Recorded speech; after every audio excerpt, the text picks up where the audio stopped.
Thank you very much.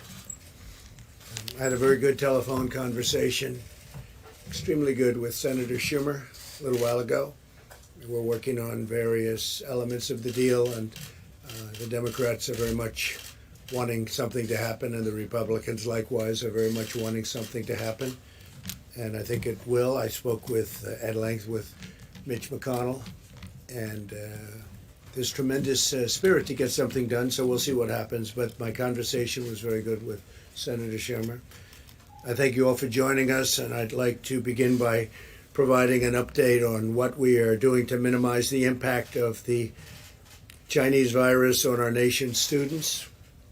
With many schools closed due to the virus, the Department of Education will not enforce standardized testing requirements, very importantly, for students in elementary through high school for the current year. They've been through a lot. They've been going back and forth, schools open, schools not open. It's been all standardized testing, and it's we're not going to be enforcing that, so I think you can let the people know. I think probably a lot of the students would be extremely happy, some probably not. The ones that work hard, maybe not, but it's one of those things. Unfortunate, very unfortunate circumstance. We've also temporarily waived all interest on federally held student loans. They'll be very happy to hear that. And I've instructed them to take that action immediately. And today, Secretary DeVos has directed federal lenders to allow borrowers to suspend their student loans and loan payments without penalty for at least the next 60 days. And if we need more, we'll extend that period of time. Borrowers should contact their lenders, but we've given them very strong instructions. So we've temporarily waived all interest on federally held student loans. That's a big thing. That's going to make a lot of students very happy. And we have more to come on student loans, more good news for the students, but we'll do that at a different time. This morning, the Treasury Department also announced that we're moving tax day from April 15th to July 15th. So we're moving it out to July 15th so that people will have time, and people will be able to, hopefully by that time, we'll have people getting back to their lives. Families and businesses will have this extra time to file with no interest or penalties. We're getting rid of interest and penalties. However, if you have refunds or credits you would like to claim, you may still file. In other words, you can file early if you are owed money by the IRS. Other than that, we're moving it all the way out to July 15th. No interest, no penalties.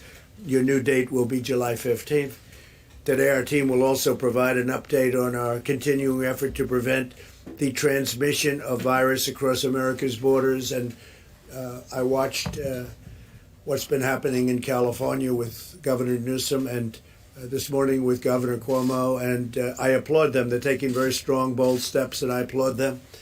And we're all working together. We're working very closely together, including those two governors. But I would say, based on the call, the media was there. I think we can say that with respect to virtually every governor on that call. I think every governor.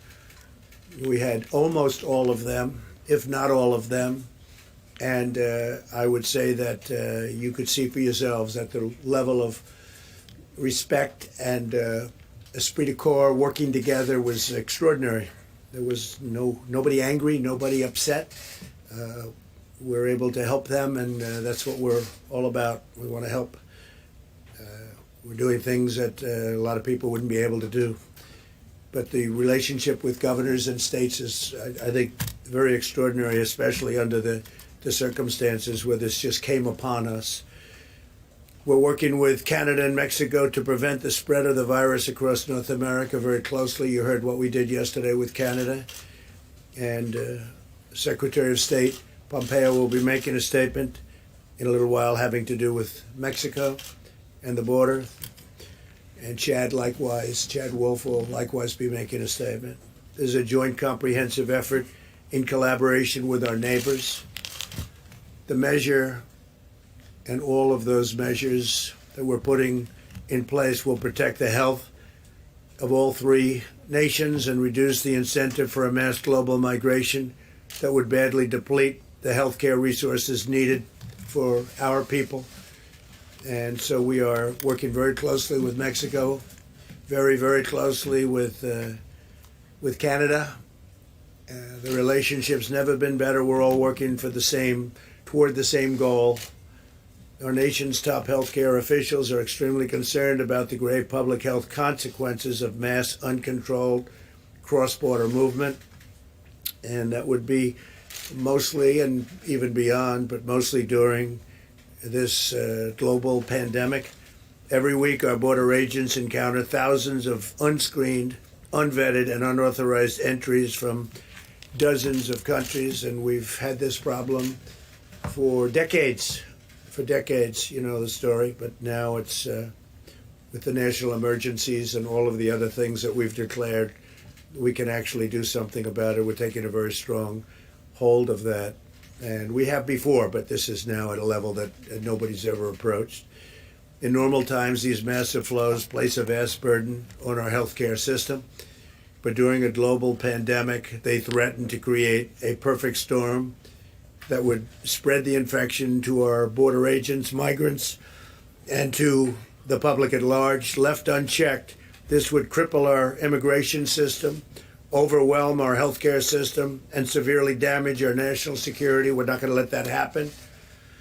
So we have a lot of information, and they'll be discussing that in a moment. To confront these public health degrees, the Centers for Disease Control and Prevention has decided to exercise its authority under the Title 42 of the U.S. Code to give Customs and Border Protection the tools it needs to prevent the transmission of the virus coming through both the northern and the southern borders. So we're treating the borders equally, the northern border and the southern border. They're both being treated equally. A lot of people say that they're not treated equally. Well, they are. As we did with Canada, we're also working with Mexico to implement new rules at our ports of entry to suspend non-essential travel. These new rules and procedures will not impede lawful trade and commerce. Furthermore, Mexico is taking action to secure our own southern border and suspend air travel from Europe. So we're coordinating very closely with the air travel going to Mexico and then trying to come into the United States. The actions we're taking together with our North American partners will save countless lives. At the conclusion of my remarks, Secretary Azar, Secretary Pompeo, Secretary Wolf, we're going to be also taking some questions with Tony and Deborah, who you've gotten to know very well. But they'll be discussing certain things, and I think you'll find them of great interest. We're going to be providing tremendous amounts of detail over the coming days, but a lot of it will be provided right now if you'd like to find out about it. There's been a week of resolute action, tremendous relationships have developed with people that frankly didn't get along, people that didn't like each other. They're now working together and maybe even in some cases learning about each other and liking each other. It's a nice thing. I invoked the Defense Production Act, and last night we put it into gear. We moved the National Response Coordination Center to the highest level of activists. I mean, if you take a look at what we did, the level of activation has been increased to a grade 1 level, which is the highest level. We're providing historic support to small businesses and to the states. The states need support. Normally they do this themselves, but because of the magnitude of it, the federal government has gotten very much involved in terms of getting the equipment they need. So we're helping them. It's a responsibility they have, but we are helping the states a lot. That's why the governors, I think, in every case have been impressed and very nice. We enacted legislation guaranteeing paid sick leave for workers at no cost to employers.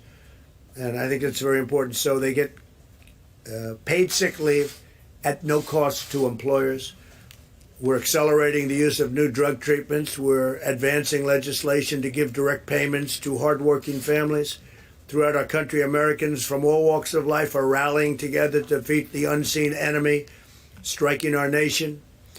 in times of struggle, we see the true greatness of the American character, and we are seeing that. A lot of people are talking about it.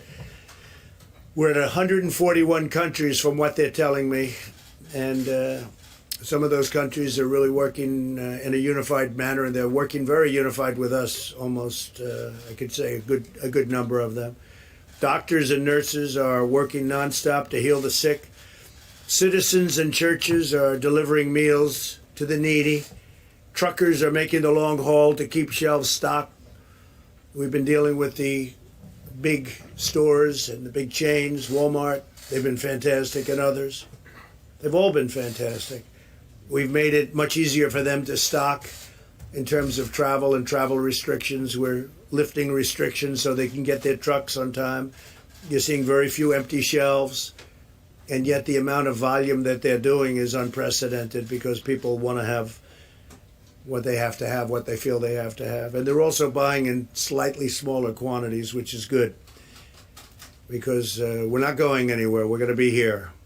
So I want to thank all of those very great companies for working so well. Americans from every walk of life are coming together. And thanks to the spirit of our people, we will win this war. And we're winning, and we're going to win this war. America will triumph, and America will rise higher than ever before. We'll be stronger than ever before. And we've learned a lot. We've learned a lot. We've learned a lot about relying on other countries.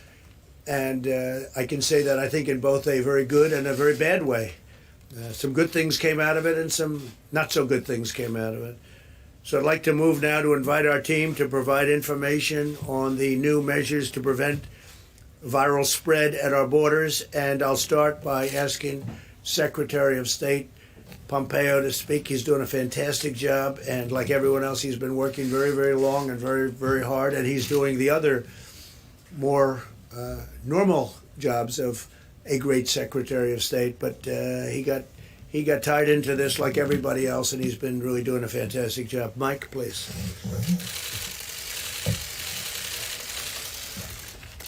Thank you, Mr. President.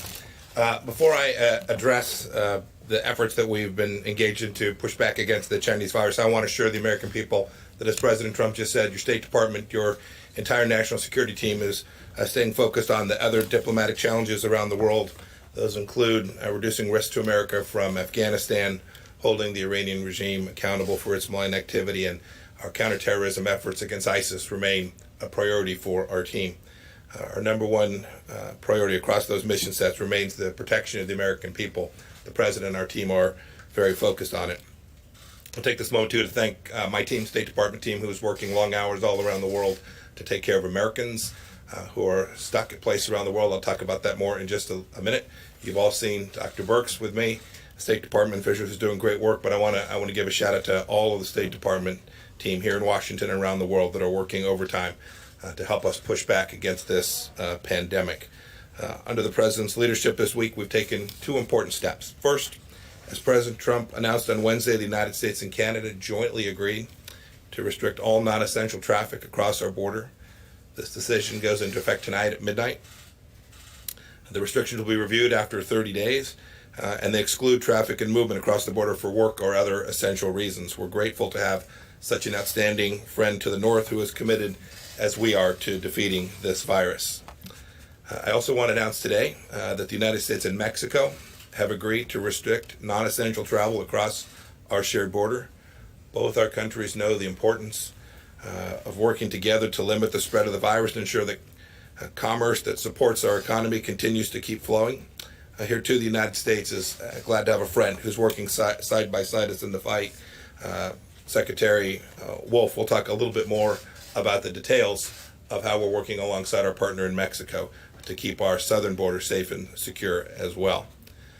On another note, yesterday the State Department issued a Level 4 global travel advisory. This means that all international travel from U.S. citizens should be avoided. In countries where commercial departure options remain available, U.S. citizens who reside in the United States should arrange for immediate return to the United States unless they're prepared to remain abroad for an extended time. If you choose to travel internationally, your travel plans may well be severely disrupted. And finally, I want to talk about the disinformation that people are seeing. both on Twitter and around the world, some of it coming from government, some of it coming from other individuals. Just urge everyone, as they're seeing information that at one time suggested somehow this virus emanated from the United States Army, this information about lockdowns that are taking place. Every American, indeed people all around the world, should ensure that where they turn to for information is a reliable source and not a bad actor trying to create and flow information that they know is wrong. This is a tough fight. The American people are tougher. Our diplomatic teams are working around the clock to help them keep safe both home and abroad. And we're showing once again the global leadership that America has always delivered. And it's been great to see countries around the world rally behind what President Trump and our team are doing. Thank you. Thank you, Mike. Thank you very much. And we'll take questions right after this. Chad Wolf. Right behind you. Well, let me start off by thanking the President and the Vice President for their continued leadership and commitment for protecting the American people during this crisis. Early on, the President, again, took unprecedented actions to restrict travel from areas affected with the coronavirus. And to date, DHS has screened over 200,000 individuals coming back from those affected countries. This has been an immense undertaking, but one that the men and women of DHS have successfully accomplished. Today's announcement is yet another example of the extraordinary steps the administration is taking to ensure the safety of the American public. Before I comment on the CDC order that I'm sure Secretary Azar will later elaborate on, let me first address the progress as Secretary Pompeo and others have made with our Canadian and Mexican partners regarding cross-border travel. As we continue to evaluate common sense measures that reduce risk and prevent further spread, it only makes sense that we have looked at the measures that our neighbors to the north and south are undertaking. And so we've been working closely with those partners since the earliest days of this virus and the outbreak. And again, as the President said earlier this week, and Secretary Pompeo, we've reached an agreement with both Canada and Mexico to limit non-essential travel across our land borders. Let me be clear that neither of these agreements with Canada or Mexico applies to lawful trade or commerce. Essential commercial activities will not be impacted. We will continue to maintain a strong and secure economic supply chain across our borders. A few examples of essential travel include, but certainly are not limited to, individuals traveling for medical purposes, to attend educational institutions, for emergency response, public health services, and individuals engaged in lawful cross-border trade. As the Secretary said, the agreements with both Canada and Mexico will go into effect on Saturday, March 21st. Furthermore, we're also working collaboratively with Canada and Mexico to take decisive joint action regarding individuals seeking entry between our ports of entry. The CDC order directs the department to suspend the introduction of all individuals seeking to enter the U.S. without proper travel documentation. That's for both the northern and southern border. The CDC director has determined that the introduction and spread of the coronavirus in the department's border patrol stations and detention facilities presents a serious danger to migrants, our frontline agents and officers, and the American people. So it's important to note that the department currently apprehends foreign nationals from over 120 different countries around the world, the vast majority of those having coronavirus cases. Many of these individuals arrive with little or no identity, travel, or medical documentation, making public health risk determinations all but impossible. It's also important to note that the outbreak on our southern border would likely increase the strain on health systems in our border communities, taking away important and life-saving resources from American citizens. Tonight, again at midnight, we will execute the CDC order by immediately returning individuals arriving without documentation to Canada, Mexico, as well as a number of other countries without delay. And so, again, CBP is positioned to execute these measures as we continue to keep our borders secure and safe. Before I conclude, let me just wrap up by thanking the brave men and women of DHS, specifically CBP, and across the government for the work that they do day in and day out to keep the American people safe from the coronavirus. The department has a number of frontline officers that have tested positive, as well as others who are self-quarantining, and that I am doing everything that I can to protect these patriots as they continue to defend our homeland during this crisis. Thank you. Thank you very much, David. Thank you. Dear Secretary. Today's announcement is just the latest in a long line of bold, decisive actions the President has taken to protect Americans from the coronavirus spreading across our borders. In January, within 2 weeks of China's notifying WHO about the virus, and with only 45 cases in China, we began screening travelers from Wuhan. Then, over time, as the outbreak evolved, the President restricted travel from China, Iran, and Europe. Our health experts say that these measures have been truly effective at slowing the virus's spread to our shores. Just think about this. Italy and the United States both saw their first travel-related case of coronavirus around the exact same time, the last week of January. And yet we have had precious time to continue our work around vaccines, therapeutics, and other preparations, while Italy has tragically been overwhelmed with critical patients for several weeks now. The President today is taking action to slow the spread of infectious disease via our border.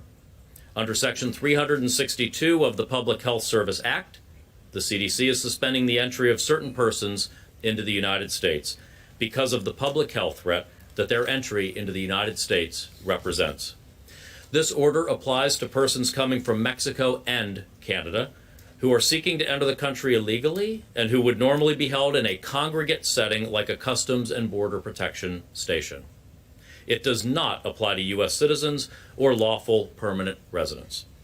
During this pandemic, a number of health challenges arise when illegal immigrants arrive at our northern and southern borders and are taken into immigration custody. We're talking about significant numbers of illegal immigrants. From this past October through February, DHS has processed more than 21,000 inadmissible aliens at the northern border and more than 151,000 inadmissible aliens at the southern border. CBP facilities were never designed to hold large numbers of people and to protect agents and migrants from infection during a pandemic, nor to treat them for a novel virus if large numbers are infected. When held at border facilities, these migrants risk spreading the virus to other migrants, to CBP agents and border healthcare workers, and even the United States population as a whole. In such circumstances, the kind of social distancing measures the CDC and the President have recommended are simply not possible. On top of that, any resources that we are using to reduce the risk of infection among CBP agents, healthcare workers, and migrants in these facilities are drawing on an American healthcare system that is already fighting the coronavirus pandemic. That's why the President and his administration are taking these important steps to keep Americans and our immigration system safe from these health risks as part of our whole-of-government approach to combating the coronavirus. Thank you, Mr. President, for the work that you've been doing throughout this crisis to slow the spread of the coronavirus and to keep our country safe. Thank you very much. Thank you. Maybe I ask Tony or Deb, please. Thank you, Mr. President. So we continue to review the data very carefully from around the globe, as I know many of you are. We continue to see signs that, again, individuals under 20, 19 and under may have severe disease, but majority and all have recovered to date. We still see that same trend. And frankly, from Italy, we're seeing another concerning trend, that the mortality in males seems to be twice in every age group of females. This should alert all of us to continue our vigilance to protect our Americans that are in nursing homes. This requires all of the community, and when you see the sacrifices that many Americans have made, the sacrifices that the service industry has made to close their restaurants, close their bars, and so that the spread is discontinued, and then you really understand how all of Americans must make the same sacrifice. We continue to ask you to follow the presidential guidelines of no groups coming together of more than 10. That if anyone in the household is sick, that everyone quarantines in the household together, and that we continue to focus on those who have the most vulnerability to this illness. Now, to the moms and dads out there that have children with immunodeficiencies or other medical conditions, we don't know the level of risk, and I know you will also protect them in the same way. There just is not enough numbers at this time to really tell them if they're at additional risk or not in the same way that adults are. I don't have any new data. I can see the look on your face of saying, is she seeing something new? I don't have any new data, but I think it's important for us to be as honest with the American people as we can. And when we don't have data, be very clear that we don't know. Finally, no one is immune. I sometimes hear people on radio or others talking about, I'm immune to the virus. We don't know if the contagion levels are different in age groups, but we know it's highly contagious to everyone. Do not interpret mild or moderate disease as lack of contagion or that you're immune. You just happen to have a better immune system, and the ability to fight the virus in a way that maybe older people or people with existing medical conditions can't. And that's why it's very important at this moment that all of you carry that message about the sacrifices that many have made, particularly our service providers and our frontline healthcare workers. They are making that sacrifice every day so that every American can move through this well. But we need every American following the presidential guidelines. Thank you. Thank you very much. Tony, please. Thank you very much, Mr. President. I just want to underscore a couple of things that I've said a few times to this group. You may recall that just a week ago or so, I said the two pillars, the two elements of our capability to contain the infection and the surge of infections in this country rely on two things: keeping infections from coming from without in. We've been very successful in doing that with China and with Europe. Now we have the northern and southern border issues. There's a fundamental public health reason for doing that, because we cannot be preventing people from coming in from one area when they can actually go into the other. So that's an important reason. Understand that there's a public health reason for doing that. The second thing I think is really important is what happened in New York today, what Governor Cuomo mentioned about an hour ago, some rather strong issues that have been addressed with his recommendations. Not recommendations, essentially orders. Now, we have a group of recommendations and guidelines that are applicable to the entire country. You know them. We've been over them.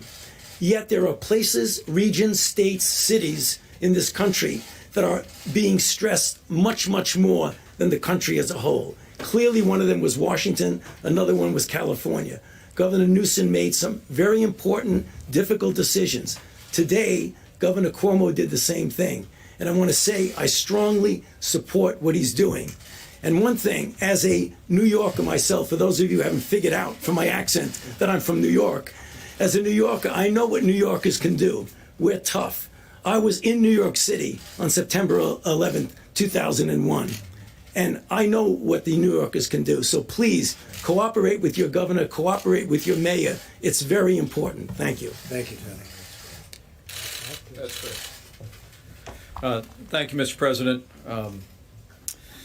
The White House Coronavirus Task Force met this morning. We continue at the President's direction to bring the full resources, not just of the federal government, but in full partnership with our state governments, businesses around America, and a partnership with the American people to respond to the threat of the coronavirus. And I know I can speak on behalf of the President with confidence when I say how inspired we are by the way the American people and American businesses are coming together to help defeat this virus in our country. Millions of Americans are putting into practice the President's 15-day guidelines, and we encourage everyone, even those that are not in areas with significant outbreak, to review these guidelines over the next week and more and put them into practice, and you'll continue to do your part. Later today, we'll be talking with manufacturers around the country, and the President and I continue to be inspired by the way American industry is stepping forward. We have businesses around the country that are literally volunteering to retrofit plants to help us meet the needs of our healthcare workers and our healthcare system in confronting the coronavirus. As the President mentioned yesterday, following his decision to put FEMA in the lead, the emergency declaration, we actually met with all the nation's governors from the FEMA National Response Coordination Center. The President and I, our entire team at the federal level, couldn't be more grateful for the efforts of all of our governors in implementing the guidance that is being issued not only from our task force, but also in taking strong measures in their own communities to protect their citizens. We want to urge every American to heed your local authorities, listen to their guidance, and also do your part to slow the spread.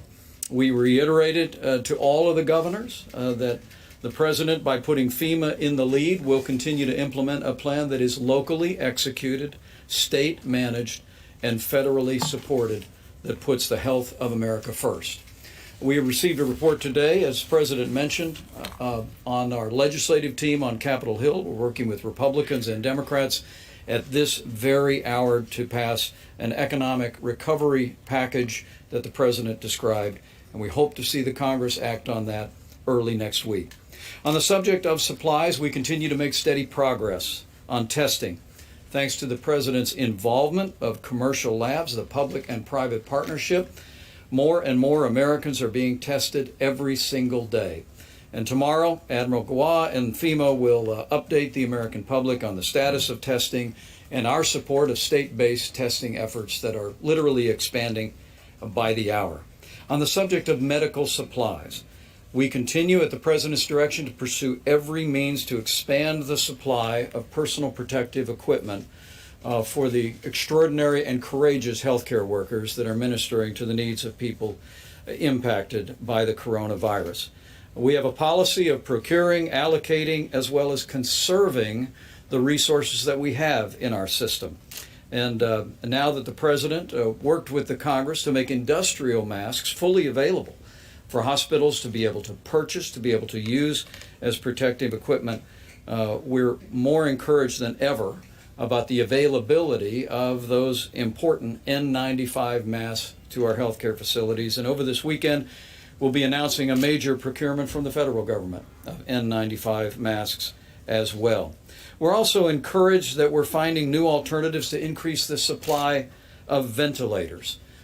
We've mentioned that we have a federal stockpile, some 20,000 ventilators on standby, but that doesn't count the tens of thousands of ventilators that are in our healthcare system around the country. But the President has challenged us to work to free up other ventilators from other sources around the country.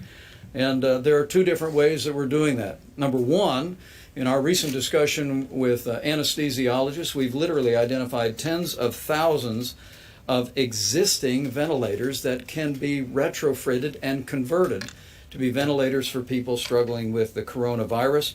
But also, on the President's behalf, on behalf of all of our task force, we want to continue to urge every American and every American hospital and healthcare facility to postpone any elective medical procedures. This will free up bed space, free up hospital capacity for people that are struggling with the coronavirus, and it'll also free up equipment that our healthcare workers need.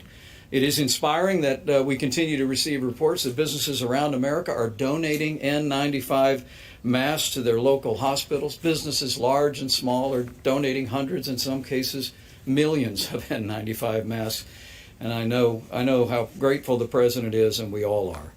And let me close by saying, as all of our experts have said many times, while the threat of serious illness to the average American from the coronavirus remains low, every American can do your part to reduce the burden on your health, on your family, the burden on our healthcare system, and especially the threat to the most vulnerable among us by putting into practice the President's 15 days to slow the spread. And as the President said at the outset of his remarks, I know that millions of Americans are doing that just now, and the greatness of the American character is shining forth. Thank you, Mike. Thank you very much. Okay, thank you. Go ahead. You Caitlin. had a call with Senator Schumer. He says you've now agreed to invoke the Defense Production Act to actually make those medical supplies that hospitals say are in severe shortage. So two questions. Is that what you're doing now? It is. I did it yesterday. We invoked it, I think, the day before. We signed it the evening of the day before and invoked it yesterday. We have a lot of people working very hard to do ventilators and various other things, yes. So you're using it now to tell businesses We are they need to using make it. ventilators, masks, respirators? We are, for certain things that we need, Okay. including some of the very important emergency. I would say ventilators, probably more masks to a large extent. We have millions of masks which are coming and which will be distributed to the states. The states are having a hard time getting them. So we're using the Act. The Act is very good for things like this. We have millions of masks that we've ordered.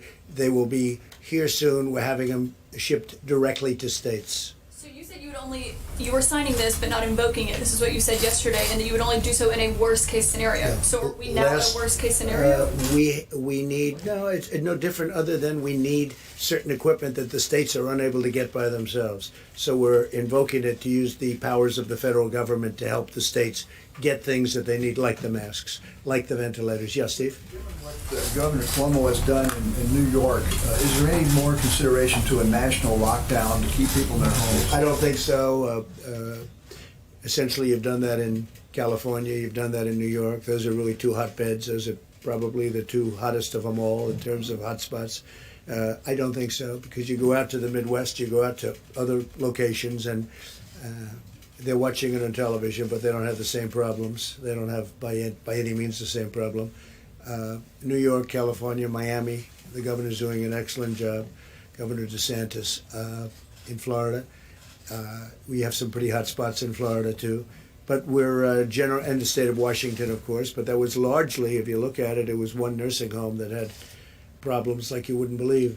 So no, we're working with the governors, and I don't think we'll ever find that necessary. We're about a week into your 15-day guidelines. Are you happy with the progress? Would you like to see? I am happy. I am happy with it. We'll have to see what the results are at the end of 14 days. Let's say we'll know by the 15th day to see what we do. But I'm certainly honored by the way the American people are working, because it's work. It's work not to work. This is the first time this has ever happened. And we're working out a tremendous financial package for them so they don't work. Who ever heard of this? Usually you work out a financial package to get people working. We're asking people not to work. Social distancing, a new term that's become probably the hottest term there is. So, no, I'm very honored by the way the American people are taking this, I mean, so seriously. Yes, John? Mr. President, a question for you and a question for Dr. Fauci, if I could. There's been some concern among Democrats on Capitol Hill that the Phase 3 fiscal stimulus is weighted too much in favor of corporations and not enough in terms of individuals. What did your conversations with Senator Schumer yield on that front? Well, I think that really all of that is being discussed right now. We talked about, as an example, buybacks, stock buybacks. I don't want to have stock buybacks. I don't want people spending, I don't want some executive saying we're going to buy 200,000 shares of stock. I want that money to be used for the workers and also for the company, to keep the company going, but not for buybacks. I would, I haven't spoken to a lot of the Republicans or Democrats on it. We discussed it, and I don't like buybacks. I didn't like them the first time. Are you and Senator Schumer? So we're on the same discussing. page? We're discussing that. We're discussing many things. Are you on the same page with Senator Schumer? We're not so far away. I'll tell you, we're not very far away. And to Dr. Fauci, if I could. Dr. Fauci, as was explained yesterday, there has been some promise with hydroxychloroquine, this potential therapy for people who are infected with coronavirus. Is there any evidence to suggest that, as with malaria, it might be used as a prophylaxis against COVID-19? No, the answer is no, and the evidence that you're talking about, John, is anecdotal evidence. So as the commissioner of FDA and the president mentioned yesterday, we're trying to strike a balance between making something with a potential of an effect to the American people available at the same time that we do it under the auspices of a protocol that will give us information to determine if it's truly safe and truly effective. But the information that you're referring to specifically is anecdotal. It was not done in a controlled clinical trial, so you really can't make any definitive statement about it. I think, without seeing too much, I'm probably more of a fan of that than maybe than anybody. But I'm a big fan, and we'll see what happens. And we all understand what the doctor said is 100% correct. It's early, but I've seen things that are impressive, and we'll see. We're going to know soon. We're going to know soon, including safety. But when you get that safety, this has been prescribed for many years for people to combat malaria, which was a big problem, and it's very effective. It's a strong drug. So we'll see. Effective against SARS. It was, as I understand that, is that a correct statement? It was fairly effective on SARS. John, you've got to be careful when you say fairly affected. It was never done in a clinical trial. They compared it to anything. It was given to individuals and felt that maybe it worked. So Was there anything to compare it to? well, that's the point. Whenever you do a clinical trial, you do standard of care versus standard of care plus the agent you're evaluating. That's the reason why we showed back in Ebola why particular interventions worked. Sir, on that topic. Mr. President, about the possible therapies, yesterday, Mr. President, you said that they were for, quote, immediate delivery, immediate. We heard No, from we're Dr. ordering, yes, we have millions of units ordered. Bayer is one of the companies, as you know, big company, very big, very great company. Millions of units are ordered, and we're going to see what happens. We're going to be talking to the governors about it, and the FDA is working on it right now. The advantage is that it has been prescribed for a totally different problem, but it has been prescribed for many years, and everybody knows the levels of the negatives and the positives. But I will say that I am a man that comes from a very positive school when it comes to, in particular, one of these drugs, and we'll see how it works out, Peter. I'm not saying it will, but I think that people may be surprised. By the way, that would be a game changer. But we're going to know very soon. But we have ordered millions of units. It's being ordered from Bayer, and there is another couple of companies also that do it. For clarity, Dr. Fauci said there is no magic drug for coronavirus right now, which you would agree. I guess on this issue, I think we only disagree a little bit. Sorry. I disagree. Maybe and maybe not. Maybe there is. Maybe there isn't. We have to see. We're going to know. Is it possible that your impulse to put a positive spin on things may be giving Americans a false sense of hope? No, I don't think so. Misrepresenting preparedness right now. No, I don't think so. I think that. I think it's got the not yet approved drug. Such a lovely question. Look, it may work and it may not work, and I agree with the doctor what he said. May work, may not work. I feel good about it. That's all it is, just a feeling. I'm a smart guy. I feel good about it, and we're going to see. You're going to see soon enough. And we have certainly some very big samples of people. If you look at the people, you have a lot of people that are in big trouble. And this is not a drug that, obviously, I think I can speak from a lot of experience because it's been out there for over 20 years. So it's not a drug that you have a huge amount of danger with. It's not like a brand new drug that's been just created that may have an unbelievable monumental effect, like kill you. We're going to know very soon. And I can tell you, the FDA is working very hard to get it out. Right now, in terms of malaria, if you want it, you can have a prescription. You get a prescription. And by the way, and it's very effective. It works. I have a feeling you may, and I'm not being overly optimistic or pessimistic. I sure as hell think we ought to give it a try. I mean, there's been some interesting things happened and some good, very good things. Let's see what happens. We have nothing to lose. You know the expression? What the hell do you have to lose? Okay? So what do you say to Americans who are nearly 200? John, go ahead. Dead. What do you say to Americans who are scared, though? I guess nearly 200 dead, 14,000 who are sick, millions, as you witnessed, who are scared right now. What do you say to Americans who are watching you right now who are scared? I say that you're a terrible reporter. That's what I say. Go ahead. I think it's a very nasty question, and I think it's a very bad signal that you're putting out to the American people. The American people are looking for answers, and they're looking for hope. And you're doing sensationalism, and the same with NBC and Comcast. I don't call it Comcast. I call it Concast. Let me just, for whom you work. Let me just tell you something. That's really bad reporting. And you ought to get back to reporting instead of sensationalism. Let's see if it works. It might and it might not. I happen to feel good about it, but who knows? I've been right a lot. Let's see what happens, John. Can I get back to the science and the logistics? You're going to be ashamed of yourself. The units that were ordered, are they for clinical trials or are they for distribution to the general patient population? We are going to, as I understand it, we are going to be taking samples in New York. Governor Cuomo very much is interested in this drug. And they are going to work on it also after they get a certain approval. We're waiting for one final approval from the FDA. We'll see what happens. But we'll use it on people that are not doing great, or even at the beginning of not feeling well. Sort of fall under the. And John, what do we have to lose? So this Wait, John, it's been out there for so long. We hear good things. Let's see. Maybe it works and maybe it doesn't. I understand all that. I'm just thinking of the application here. So that would be under sort of a modified compassionate access? We're doing that, I guess, and that's what it's called, yeah. Yes. I would like Dr. Fauci, if you don't mind, to follow up on what the president is saying. Should Americans have hope in this drug right now? And sir, I would like to follow up on Peter's question here. Could you please address Americans in this country who are scared right now? This is a very valid concern that people have. No, there really isn't that much of a difference in many respects with what we're saying. The president feels optimistic about something, his feeling about it. What I'm saying is that it might be effective. I'm not saying that it isn't. It might be effective, but as a scientist, as we're getting it out there, we need to do it in a way as while we are making it available for people who might want the hope that it might work, you're also collecting data that will ultimately show that it is truly effective and safe under the conditions of COVID-19. So there really isn't different. It's just a question of how one feels about it. Is there any reason to believe it's not safe?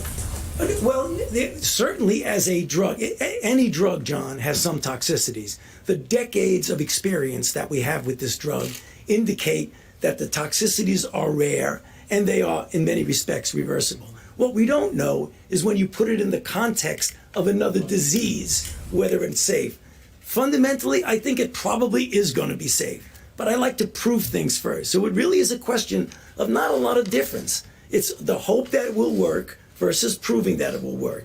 So I don't see big differences here. I agree. Sir, your message to Americans who are working at home, who have their children in their homes right now, who are homeschooling, doctors who say they don't have the masks they need to do their jobs, your message to them. My message to the American people is that there is a very low incidence of death. You understand that. And we're going to come through this stronger than ever before. If you get it, if you happen to get it, it is highly unlikely. It's looking like it's getting to a number that's much smaller than people originally thought in terms of the ultimate problem, which would be death. My message to the American people is, number one, you've done an incredible job. Incredible what you've gone through. It's been incredible. It wasn't their fault. It wasn't their fault. It wasn't the fault of 140 other countries where this has happened. And there is tremendous hope. And I think we're going to come out stronger, better, bigger in every way. I think we're going to be a better country than we were before. And we learned a lot. We learned on reliance, who to rely on, who not to rely on. But our country has been incredible, the way they pulled together, including the fact that I just spoke to Senator Schumer. We had a wonderful conversation. We both want to get to a good solution. But it's been really, for me, watching and seeing people that weren't speaking, getting along well, because we all have one common aim, and that's to get rid of this invisible enemy, get rid of it fast, and then go back to the kind of economy that we had, and maybe even better. Yeah, please, in the back. No, in the back, please. Mr. President, I have two questions, if you'll indulge me. The first question is, many small businesses are concerned that they have weeks, not months, and are worried about how long it'll take. We're going to be helping them a lot. We're going to be focused, a big focus, and including my conversation with both Mitch and with Chuck, a big focus of that conversation with small businesses, because they are really the engine behind our country, more so than the big ones. They are the engine behind our country. Second, if I may, sir, are you concerned about members of Congress that may have used information they learned on updates to sell stocks and profit off of this? I'm not aware of it. I saw some names. I know all of them. I know everyone mentioned Dianne Feinstein, I guess, and a couple of others. I don't know too much about what it's about, but I find them to all be very honorable people. That's all I know. And they said they did nothing wrong. I find them, the whole group, very honorable people. Yeah, please.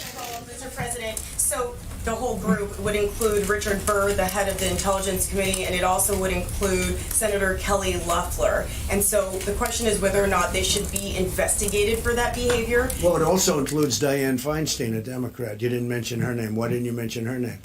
And I think she's a very honorable person, by the way. So I'm not saying, but you know, it's interesting that you mentioned two people, but you don't mention one that happens to be a Democrat. Any senator, should they be I don't know, because I'd have to look at it, possibly, but I find them to be honorable people. Yeah. Should they be resign. You said the other day you see yourself as a wartime president right now, leading the country through this pandemic that we're experiencing. Do you really think, going off on Peter, going off on a network is appropriate when the country is going through something like this? I do, because I think Peter is, I've dealt with Peter for a long time.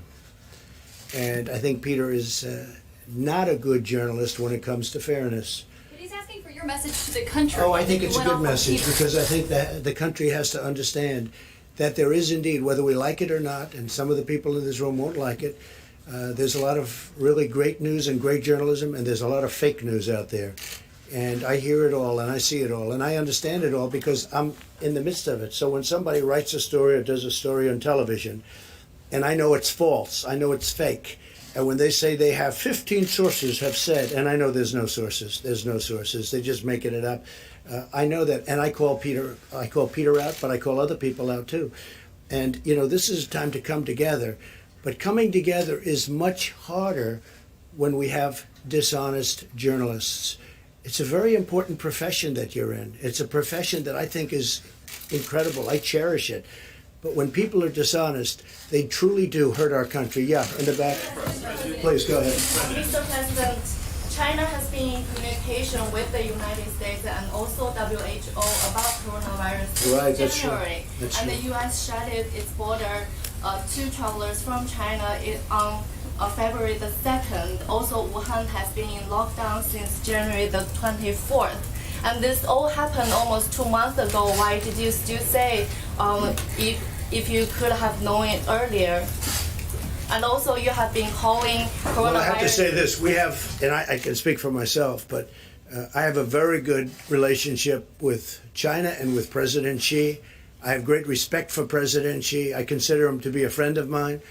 It's unfortunate that this got out of control. It came from China. It got out of control. Some people are upset. I know President Xi. He loves China. He respects the United States. And I have to say, I respect China greatly, and I respect President Xi. Okay?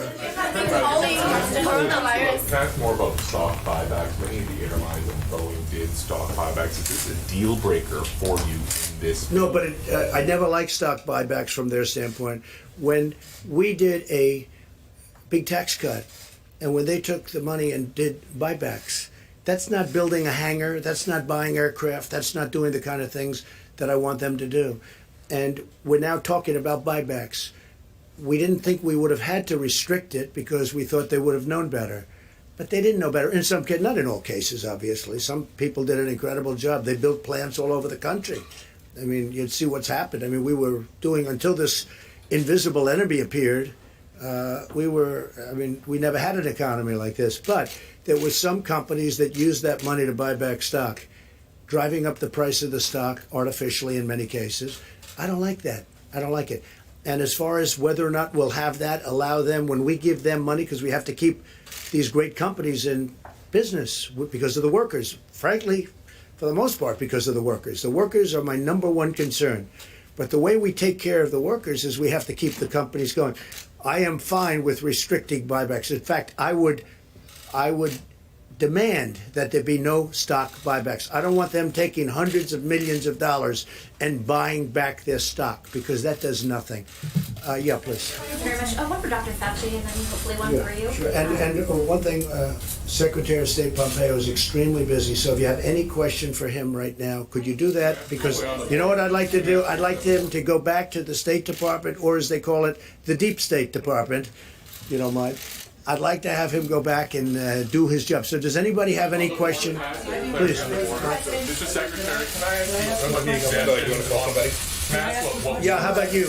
Only for the Secretary. The exemptions on work travel, can you define that? Is all work, anyone with a work visa can still cross the border? Can you define what the measures that you're taking? It's a great question. We're working. We're very real concerned about H-2A visas, in particular. Agricultural workers need to get across. We're going to make sure that we do everything we can to keep that part of our economic lifeblood working between our two countries. DHS and the State Department will work together.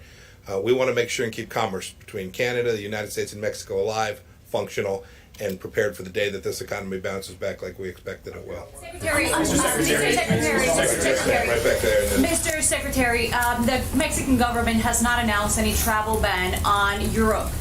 Where have you been in touch with them as to when they're going to do this and what it is that they're telling you? And then a second question, they also are telling us and said in a press conference this morning that they will not take back any non-Mexican citizen. Any other third parties will have to, we don't know what will happen to them. So can you address what will happen to those third country immigrants that you are saying that will not be allowed to enter the U.S. and Mexico is saying that they will not be allowed to stay in Mexico either or sent back from the U.S.? If I may, I'll take the first one and then Chad, I'll give you the second one. With respect to travel into Mexico from outside, I spoke with Foreign Minister Ebrard a couple of times about this.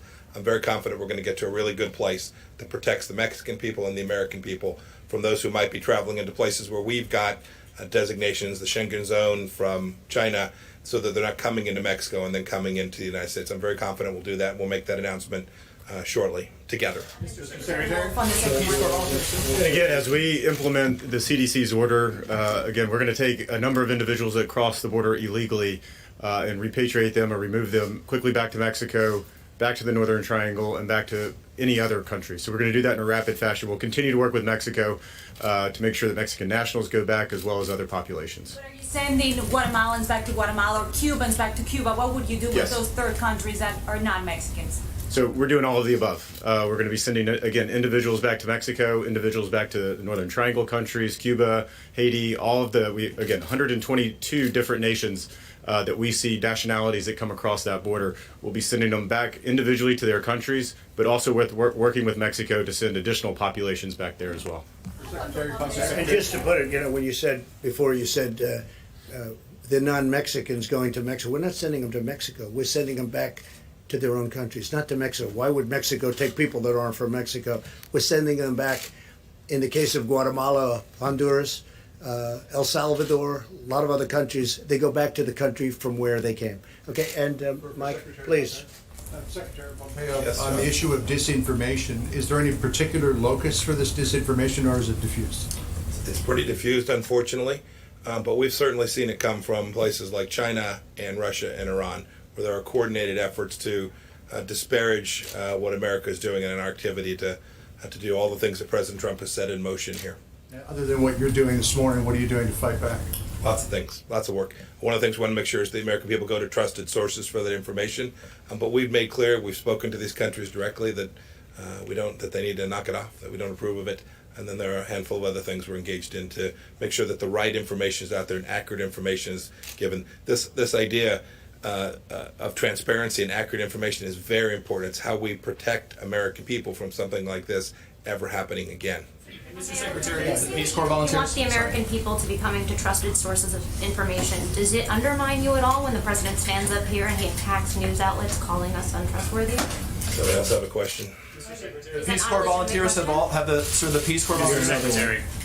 Please. In terms of Americans who find themselves stranded in places where there are no longer flights to get back to the United States, what efforts are being made to help them? I appreciate that question. So we're doing lots of things. We've had a couple places in particular, Peru and Morocco. I think we've had the first 2, maybe 3 now flights out of Morocco. We're going to work to get people back. We're urging individuals when they can get back on their own. They traveled there on their own. When they can get back there on their own, they ought to try to do that.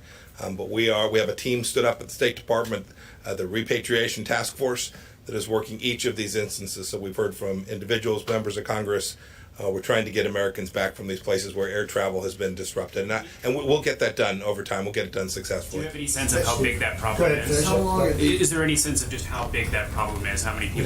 We don't know the full scale of it yet, but we think we have the largest number identified, and we're working. If there are those who are watching that are someplace, and you can go on the State Department website. You can log into, I think it's step.gov. You can go STEP and log in, and we'll track it, and we'll try to get everybody back just as fast as we can. Secretary, how long are these border restrictions likely to last along the south and north borders? Well, they'll last as long as we need to do it to protect the American people from the virus. I couldn't tell you how long it's going to last. Have you determined whether Iran is responsible for that rocket attack last week? So maybe we shouldn't say that. So let me just get back to you on the answer to that. And what we can say with certainty is this: we've made clear all along that the Iraqi Shia militias are funded, trained, equipped by the Iranians. And we've urged the Iranians not to do that, and we've told the Iranians that they will be held responsible for those attacks when they threaten American lives. Peace Corps volunteers, the Peace Corps volunteers that are in 60+ countries, have they all been returned? You know, I don't know if they're all back or not yet. I know that they were directed to come back. I know that most of them are back. I couldn't tell you if we have all of them back yet. And then Secretary Esper's not here, but to get tests to the troops in Iraq and Afghanistan, are you able to give us a progress report on the status of that, if they're all able to get tests? I don't know the answer to that. I know we have State Department officials too who are concerned, want to make sure we get them tests. Our team as well, and we're working on that. We've had significant success on that to date. There are a few places we've not been able to get them, but we will. We'll get them there. How exactly are you going to get those Americans back, and do you have any plans to get the military involved in that? We're going to use all the tools we can. These first efforts are combined commercial, private flights that will fly in, bring them back to a destination here in the United States. So we'll do that. There are some that will travel back other ways as well. And we've worked with the Department of Defense to say where there is space available, we'll be able to bring them back on those flights as well. It's a whole government effort to make sure we get them back. They're gonna help us every place they can. Secretary Nesbitt, I've talked about it a couple times. Thank you, Secretary. Question on Iran again. Is there any consideration to relaxing sanctions on Iran during the coronavirus crisis instead of being particularly hard hit? That's an important question. The whole world should know that humanitarian assistance into Iran is wide open. It's not sanctioned. We've offered to provide assistance to the Iranians as well. I talked with Dr. Tedros from the World Health Organization about this. We're doing everything we can to facilitate both the humanitarian assistance moving in and to make sure that financial transactions connected to that can take place as well. There is no sanction on medicines going to Iran. There's no sanctions on humanitarian assistance going into that country. They've got a terrible problem there, and we want that humanitarian medical healthcare assistance to get to the people of Iran. But the sanctions themselves, no movement. We are working to do all the things we've had in place for the first 3 years here to deliver security for the American people. They know the answer. Iran. They know the answer. Iran. The leaders. They know the answer to your question. Was it appropriate for the president to call your department the Deep State Department at a time when thousands of diplomats are working very hard around the world to combat this pandemic? I've worked with the president for 3 years now. I know how much he values the people that work on my team. I know when I was the director of the Central Intelligence Agency how much he valued the work we did. I know that he watches our team, Dr. Birx, all the team that's working to push back against this virus, to keep America safe. I know how much he values them. What a good answer. Yes, go ahead. Mr. President, can I ask a question? Mr. President, Very true, too. Go ahead. Mr. President, No, behind you. I apologize. Yes, go ahead. I have two questions. The first is to Secretary Pompeo. The news hours learned that the CDC picked up that there was some sort of virus happening in Wuhan, the coronavirus happening in Wuhan as early as December. When did the CDC start letting other agencies know that there was something in China happening, that this coronavirus was happening? And then when did the whole government approach start to happen? So I'll let the CDC or Dr. Fauci, you want to talk to that? Secretary Azar, please. Yeah. Yeah, so we were alerted by some discussions that Dr. Redfield, the director of the CDC, had with Chinese colleagues on January 3rd. It's since been known that there may have been cases in December, not that we were alerted in December. Then, Mr. President, the other question I have for you. Excuse me, we'll do it in a second. Let Mike May I just say one more thing? There's been some discussion about China and what they knew and when they knew it. And I've been very critical. We need to know immediately. The world is entitled to know. The Chinese government was the first to know of this risk to the world. And that puts a special obligation to make sure that data gets to our scientists, our professionals. This is not about retribution. This matters going forward. We're in a live exercise here to get this right. We need to make sure that even today, the data sets that are available to every country, including data sets that are available to the Chinese Communist Party, are made available to the whole world. It's an imperative to keep people safe. We talk about the absence of data sets, not being able to make judgments about what to do. This is absolutely critical. This transparency, this real-time information sharing isn't about political games or retribution. It's about keeping people safe. And so when you see a delay in information flowing from the Chinese Communist Party to the technical people who we wanted to get into China immediately to assist in this, every moment of delay connected to being able to identify this the risk vectors, creates risk to the people all around the world. And so this is why It's not about blaming someone for this. This is about moving forward to make sure that we continue to have the information we need to do our jobs. Mr. Secretary, what message do you think it sends to other countries when you have the President of the United States lashing out at reporters?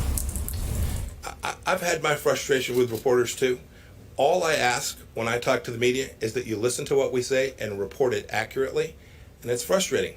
It's frustrating when you see that doesn't happen. It's enormously frustrating. We have a responsibility to tell the American people the truth, and those who are reporting on what it is we're doing and saying have an equal responsibility to report accurately. What message does it send to countries when you're lashing out at reporters? I've seen many things at the State Department be reported wildly and accurately on multiple occasions, and I have spoken to those reporters about it each and every time, and I will continue to do so. Mr. President, Senator Johnson has suggested... Well, I'd rather have, if you could finish up with the Secretary of I State. think I've worn him out, Mr. President. Well, let me Is ask everybody you both. finished, Secretary of State? Let me ask you both, if that's all right. Mr. Secretary, Senator Johnson has suggested that you and the administration may be overreacting. He said, we don't shut down our economy because tens of thousands of people die on the highways. We don't shut down our economies because tens of thousands of people die from the common flu. At worst, 3.4% of Americans will die from this virus, he said. What do you say to people that have that view? That's 11 million people he's talking about. Well, I can just say the entire world is agreeing with us because they all have their choice, and everybody's doing the exact same thing. We want to shut it out, and we can do that. And we'll see what happens in 2 weeks and 3 weeks. But if we can save thousands of lives, and even millions of lives potentially, you don't know where it goes, but you could be talking about millions of lives. So if you look at the world, I mean, you have some very smart people in the world, you have some smart leaders in the world, and everybody's doing it the way we're doing it. I think we're doing a better job than hopefully most, if not all. We're doing a very effective job, but we'll know better in 14 or 15 days. But, you know, you're talking about hundreds of thousands, and maybe more than that, numbers of people. And, you know, we can bring our finances back very quickly. We can't bring the people back. Mr. President, to follow up on that, there are millions of people out there that share that view, that say, I don't really need to shut things down. I don't really need to stay away from stores. I can go to the beach. And those people making multiple actions exponentially, it's the difference between life and death. Yeah, I agree with that. But I think I'd like to have Anthony answer that, because to be honest, that's what he does. And we had a lot of very talented people telling us what they think we should do. Thank you, Mr. President. First of all, I think that's a false equivalency to compare traffic accidents with. I mean, that's totally way out. That's really a false equivalency. When you have something that is new and it's emerging, and you really can't predict totally the impact it's going to have, and you take a look at what's going on in China, and you see what's going on right now in Italy, and what's happening in New York City, I don't think with any moral conscience you could say, why don't we just let it rip and happen and let X% of the people die? I don't understand that reasoning at all. Okay, so Secretary of State will be leaving. Any other questions? Go ahead in the back, please. In the back for Mike. Thank you, Mr. President. Excuse me, I didn't call on you. Go ahead, please. Thank you, Mr. President. Two things. In New York, where cases are doubling every day, they fear that supplies are going to run out in a matter of weeks. Yesterday, Mayor Bill de Blasio called on you to mobilize the military to deliver urgent supplies. Yesterday he said, quote, the fate of New York City rests in the hands of one man. He is a New Yorker, and right now he is betraying the city he comes from. I've personally spoken to emergency department nurses who say that they've been told not to wear N95 masks because supplies are so low. So how do you respond to those remarks by Mayor de Blasio? Well, I just think this. I'm not dealing with supplies arrive. I'm not dealing with him. I'm dealing with the governor, and the governor agrees with me, and I agree with him. So far, we've been very much in sync. I guess they're not agreeing with each other necessarily, but the relationship with New York, I love New York. I grew up in New York, as you probably have heard, and the relationship's been very good. And I think government and the governor have been getting along incredibly well with the federal government. Okay.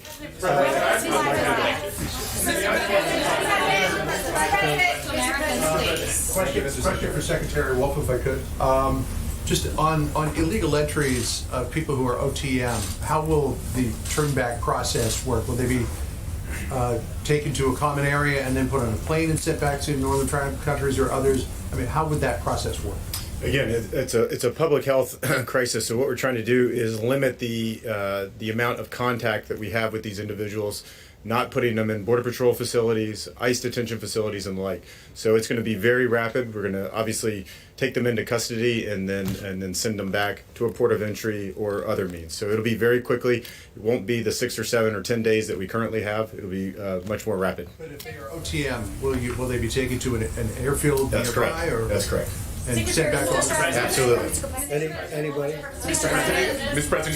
President, the checks to Americans, the bill as proposed creates sort of tiers of checks for incomes. Do you believe philosophically that makes sense? Well, I believe in a lot of things. I want to get workers' money, and whichever way, the best way to get it. And I want to keep the businesses open too, because without the businesses, they're not going to be getting money for very long. But we're going to be talking. As it's written, is there enough, or do you want to see it If there's juiced not, we'll up? do something later. I'm sure.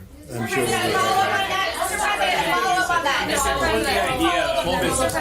Wall Street analysts are predicting that unemployment numbers could skyrocket next week. By some analysts, say as many as 3 million people applying for unemployment, which would be a historic number in a 1 week spread. So, is a $1,000 check going to cut it? Is that going to be? We're not talking about $1,000 check. We're talking about much more than that. We're also talking about doing phases. If this doesn't work, we're going to keep doing until we get it going. And frankly, once we get the economy back, and once this enemy is defeated, the invisible enemy as I call it, once it's defeated, we get the economy back, it's going to all come back to us very quickly. It comes back very quickly. We have a tremendous economy. We do numbers like no other country has ever done before. Number 1 in the world, if you go back 2 weeks, and still obviously, but if you go back 2 weeks, number 1 in the world by far. That money comes back to us very rapidly. We want to keep it, we want to have it so that when we, not if, but when we win the war with the invisible enemy, when we win it, these companies can immediately start. Not that they have to start rebuilding, which takes a long time. Steve? Confident that those are jobs that'll come back if someone applies for unemployment next week? What projections for job losses in March and April are you hearing? So we're looking at different numbers. We have a best case and a not best case, but the big thing is to defeat the virus. Once that virus is defeated, Steve, I think everything else falls in place very rapidly. I think you're going to have a tremendous upswing. A lot of people agree with me. If you look at your stock market geniuses, and some of whom are not geniuses, but they think they are, a lot of people think that I'm right about that, that once we defeat the virus, I think you're going to have a very steep, like a rocket ship, it's going to go up and everything will be back. And I really believe we're going to be stronger than ever before. Yeah, go ahead. President, on the issue of supplies, you've told governors to try to find whatever supplies they can on their own.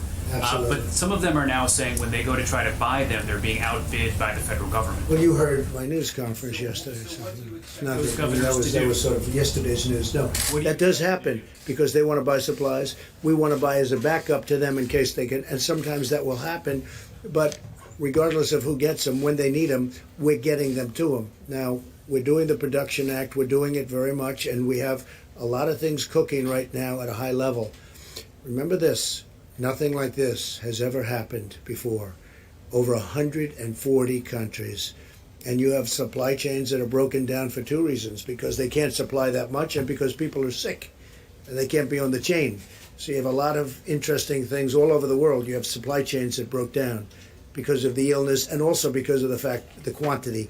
But we're getting it ordered. We're getting it done. And if you just have to, look, some of you were at the call yesterday where I spoke with the governors, almost all of the governors, and every one of them was very impressed with what we've done.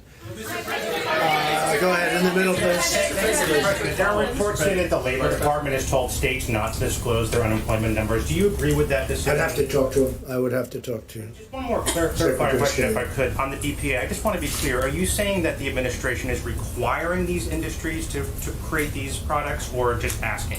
So far we haven't had to. It's an amazing thing that happened. We're getting calls from automobile companies, we're getting calls from other companies saying they have plant capacity, they want to make ventilators, they want to make other things.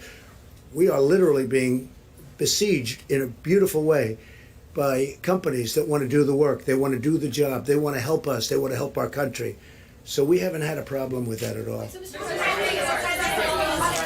President, how do you help out states and localities that are trying to bid on things like ventilators and other items that are being outbid by the Well, when they call us, they let us know. If there's a conflict, they will call us and we will drop our bid because we want them to go first because they're point of sale.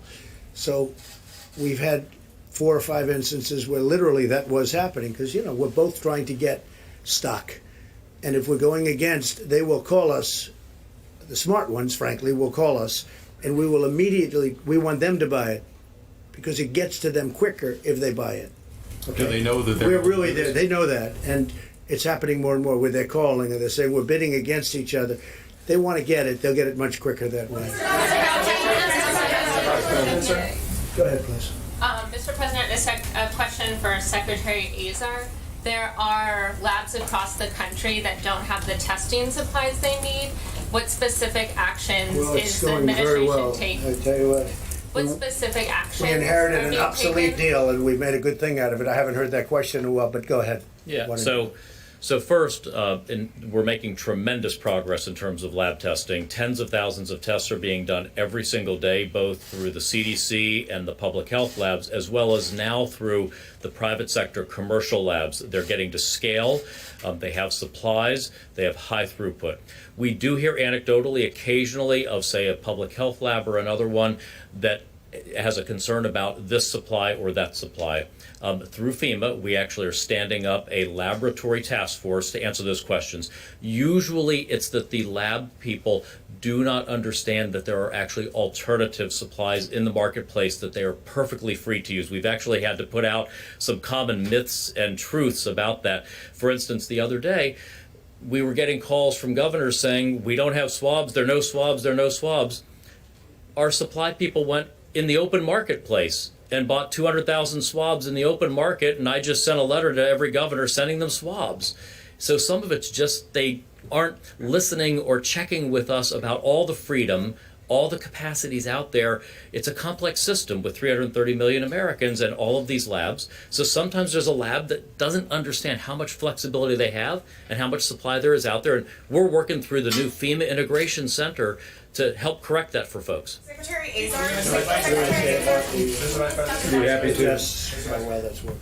Well, as I said, more and more tests are being performed every day. And as we learn about the results that are being reported around the country of coronavirus tests, our experts continue to look at the numbers and see that some 90% of Americans that are tested do not test positive for the coronavirus. And so it can give you a sense of the magnitude of testing that's going on. We have the number of cases that we've reported today, but it's in some cases near to 10 times that have been tested. But let me also emphasize how important it was in answering these questions for governors and local officials that the President stood up FEMA and the National Response Center, where we briefed governors yesterday. Now every governor and their state health departments have the ability to reach out to our regional FEMA administrators. And that's how, as the President said, we're sorting out those potential conflicts between very significant federal purchases and procurements and as hospitals and state governments are purchasing as well. I think the new streamlined system operating now in all 50 states and our territories of governors and states going through their regional administrator for FEMA is going to make it more possible for us to ensure that our hospitals, our healthcare providers have access to what's available on the open market and elsewhere. Mr. Vice President, you're the head of the task force. You've seen the numbers. You've spoken to average Americans. You're a former governor. What do you say to Americans right now who are watching and who are scared? I would say do not be afraid, be vigilant. All the experts tell us that the risk of serious illness to the average American for the coronavirus is low. But we need every American to put into practice the President's coronavirus guidelines, 15 days to slow the spread, because the coronavirus is about 3 times more contagious than the flu, according to our best estimate, and you can contract the coronavirus, have very mild symptoms, if any, not even be aware that you have it, and expose someone who is vulnerable to a very serious health outcome. That's the reason why we're encouraging people to avoid groups of more than 10, to not eat in restaurants, but to use drive-thrus, to wash their hands on a regular basis. And particularly, we're going to continue, as the President has directed us, to focus on the most vulnerable population, which are seniors with serious underlying health conditions or anyone with an underlying immunodeficiency. It's those people we need to care for, but it's going to take all of us working together to make sure they're safe. Mr. Vice President, on the issue of ventilators, Mr. Vice President? Because you just said that you haven't had to require companies to up their production of medical supplies. But you said last night you invoked But the I didn't say that. DPA. I'm confused. When we Are you need requiring something, them, or- because of the act, when we need something, we order something. And as you know, 2 days ago, I invoked the act, which was a big step. I'm not sure that it had been done before, certainly not very much. And when we need something, we will use the act. What has happened is, before we even go out, many companies, great companies in a totally different business are willing to do things and make things, because that's what they do. They make product. They're willing to make product for us, medical product, that we need very badly for the states, that the states can't get, they haven't been able to get. And you know, most of the states, in no way did they do anything wrong. They were stocked up. They were all equipped. Unfortunately, they've never had a thing like this. So they need help from the federal government. This is important. You haven't actually directed any companies to start making more ventilators or masks, I correct? have, yes. I have. A lot. And they're making a lot of ventilators and they're making a lot of masks. Go ahead, please. Go ahead. Mr. President, partially following up on that, are there automakers right now who are retooling their production facilities to make ventilators or I can't say masks? they are, but they will be very shortly, because we're working with one in particular that wants to make ventilators. They called us yesterday and we're working on a transaction. They're going to make ventilators. They say they've done it before, which surprised me, but they can do it very easily. This is partially for you, partially for Secretary Azar. You said yesterday that you had spoken to Carnival Corporation's chairman. Carnival, yeah. Yes, and he said that he could donate some No, ships. not donate. That's not the word donate. Okay, lend. He's not giving them. He's going to let you use them. Okay. I spoke with Mickey Harrison, who's the president, chairman, CEO, and owner. And he he's got could every lend time some to get ships out. to potentially He be said hospitals. he said to me that he was willing to, if we need ships for helping people, that Carnival would be absolutely willing to help us in Los Angeles, in New York, wherever they may be, in Miami, where they're very big. If we needed something, they would be willing to. So far, we haven't needed to, and we're bringing the big hospital ships up in California. We're working with the governor of California, as you know, with Gavin, and we haven't made a determination. We're also talking to folks who would like it in Seattle, so we're discussing where it can be most useful. We've spoken with Governor Cuomo, and we're bringing the big hospital ship up in 2 weeks, and we're going to have it in New York Harbor, someplace in New York Harbor. So my question is, one, it sounds like you haven't taken them up on it yet, but No, I have taken you them up. could. I said if we need it, I'll let you know. Okay. That's called taking them up. And secondly, Right now, we don't need it. ships have a lot of frequently contacted surfaces, and so this is where you come in, Secretary Azar, potentially Dr. Fauci. Do you have concerns about the cruise ships being used as hospitals? Well, I can tell you they're very clean, and also those surfaces, the germ, as you know, the virus disappears over a period of time, and these ships are very clean. They've been kept very clean. They've been gone over, but the virus, as you know, if it's on a surface for a certain, they have actually charts, different kinds of surfaces, it disappears over a period of Why not time. just use hotels? What are you trying to get at? Go ahead. Well, that's what I'm asking. Why not It just use hotels? disappears. The virus disappears when it's on surface after a certain number of days, or in some cases hours, depending on the surface itself. Go ahead, please. Thank you. A quick follow-up. So can you name any of the companies that you've asked to start making these ventilators or face masks? I will be, but first I want to get the approval from the company, because I don't want to be doing that. Okay, well, I assume they'd like it, but I'll let you know. Okay, well, thank you. And this is for Dr. Fauci. One company that has openly stated it is General Motors. So that's one of the, did one of the companies, government but ask I the didn't. promoters? I didn't speak to them about announcing it, but I'll announce it. I'm sure they wouldn't be, but we have others also. Thank you. Okay. And so for Dr. Fauci, there's new research out from that the CDC has released that many of the people that have, or that 13% of the people with the coronavirus got it from someone that was asymptomatic. So my question is, does that change the way the approach that should be taken? And do you think that's the case, or do you think that, or do you not agree with that research? The recommendations that are here applies to whether you're in physical contact with someone who could be infected with symptoms versus asymptomatic.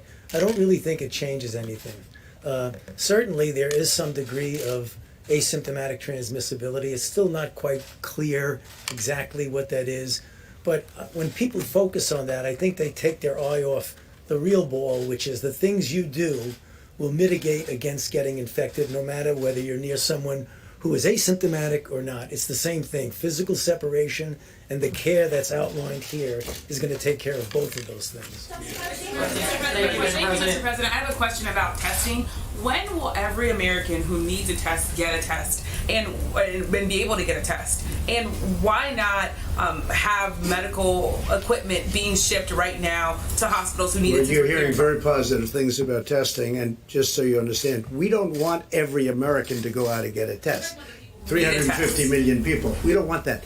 We want people that are that have a problem, that have a problem with they're sneezing, they're sniffling, they don't feel good, they have a temperature. There are a lot of different things. You know them better than I do. So ready? We don't need that. But what we are having is we're having these private labs have come in. They've been really fantastic, and we also have a great system for the future. Because as I said, we inherited, meaning this administration, an obsolete, broken system that wasn't meant for anything like this. Now we have a system that you can see, because look, we're well into this and nobody's even talking about it except for you, which doesn't surprise me. There are Americans, though, who say that they have symptoms and they can't get tested. Well, okay. What do you say to the Americans who are scared that they have symptoms and they can't get tested? But we don't want everybody to go out and get a test because there's no reason for it. Yeah. Americans who have symptoms. We'll do one more after this. Fauci, because Kevin Hassett is one of the people who is now suggesting that the real way to get to the end of this, for life to return to normal, is for every single person living in this country to be tested. That way you could see who's contagious, and you could then have people who don't have it go back to work. Is there any possibility that this country could ever get to a point where every single person could be tested, and how long would that take? Thank you for the question. I've heard that before. I don't connect the dots there. I don't see how testing everybody in the country is going to help you to implement this. This should be implemented universally, at least at this level for everyone. The things we spoke about a while ago, that you want to really ratchet it up, like Governor Newsom is doing in California, like Governor Cuomo is doing in New York, are how you put an end to this outbreak. Testing is important. It would be nice to know, and there are certain things you could do, but let's not conflate testing with the action that we have to take. Whether or not you test, do this. I'm not putting down testing as an important issue, but people seem to link them so much that if you don't have universal testing, you can't respond to the outbreak. You really can. But I do think, and that's after listening to Tony and everybody else that's an expert, I do think it's important that not everybody be tested. If you feel great and if you have no symptoms whatsoever, it's just not a good thing to be doing. All right, Steve? A question for Dr. Fauci. Yesterday you mentioned the possibility of aerosol transmission of the virus. How likely is that to happen? The possibility of aerosol transmission always comes up when you have situations like that. It comes up with influenza. It came up with SARS, in which there was a documented one-off episode of some aerosol transmission. Aerosol means that it can stay in the air for a period of time because it's in a droplet that's very small and doesn't go down. Is it possible that there is aerosol transmission? Yeah, it certainly is. But clearly, what we have seen in the situations where people have gotten infected from the areas that we have experienced, China, South Korea, now Europe, most of it is in a situation where people are close enough to each other that a symptomatic person will have a real droplet transmission. So I'm not ruling out the possibility that it's aerosol. But again, it's not going to substantially change doing this. Dr. Fauci, quick follow-up on the testing issue. Let me just ask this in a very simple way. What is the demand pressure on testing in this country, and are we meeting it? I get the same calls that many of you get, that someone goes into a place who has a symptom and wants to get a test, and for one reason or other, multiple, logistic, technical, or what have you, they can't get it. That is a reality that is happening now. Is it the same as it was a few weeks ago? Absolutely not, because as the Secretary and others have said, right now that we have the private sector involved, the availability, not only just availability, but the implementation of the availability is getting better and better and better. Having said that, I understand and empathize with the people who rightfully are saying, I'm trying to get a test and I can't. So is that a way of saying we are not yet at a point where we are meeting the demand pressure? Well, the answer is yes, John. We are not there yet, because otherwise people would be never calling up saying they can't get a test. Well, I just can't emphasize enough about the incredible progress that we have made on testing. All of your reporting, and media outlets around the country are as well, that many more tests are being performed every day, literally by the tens of thousands. And this has only been made possible because several weeks ago the President brought in the commercial labs, these enormous companies, Quest and LabCorp, working with companies like Roche and Abbott Laboratories and Thermo Fisher, and said, we have this existing system of state laboratories and the CDC processing tests for certain infections. But given the magnitude of this outbreak, the President apprehended early on that it wouldn't be enough to meet the need. And I just want every American to know that literally hour by hour, in partnership with these extraordinary commercial labs, we are making more and more tests available every day. We'll detail the way that we're working with states to distribute those tests. We've obviously focused on states that have been dealing with the most serious outbreaks of coronavirus: Washington State, California, New York, and others. We've been making sure the tests are in those areas, working closely with those governors. But I think the American people should be encouraged at the progress that we are making. Tomorrow we'll take some time to detail that progress for you, but I would say to any American who might be concerned that they have symptoms, as the President said so well, we don't want every healthy American to get a test. But if people feel that they have symptoms that they identify with the coronavirus, call your doctor. Their doctor can call their state health authorities. They can work very closely with our entire team through HHS and FEMA and work to identify the more and more tests that are available every day. Just so you know, just for the probably 100th time, this administration, inherited an obsolete, broken, old system that wasn't meant for this. We discarded that system, and we now have a new system that can do millions of people as you need them. But we had to get rid of a broken old system that didn't work. It worked only on a very limited basis. And we're very proud of what we've done. It's incredible what we've done. And this system will now serve for the future, for future problems. Hopefully you don't have a problem like this, but something will come up. We have now a great system, and it's almost fully in gear, but it's able to test millions of people. But we inherited a broken, old, frankly, a terrible system. We fixed it, and we've done a great job. And we haven't been given the credit that we deserve, that I can tell you. But the one that really deserves the credit are the American people, because they are doing things that nobody thought they would do. What they're doing is incredible, and we're making a lot of progress, and we'll see you folks tomorrow. Thank you very much.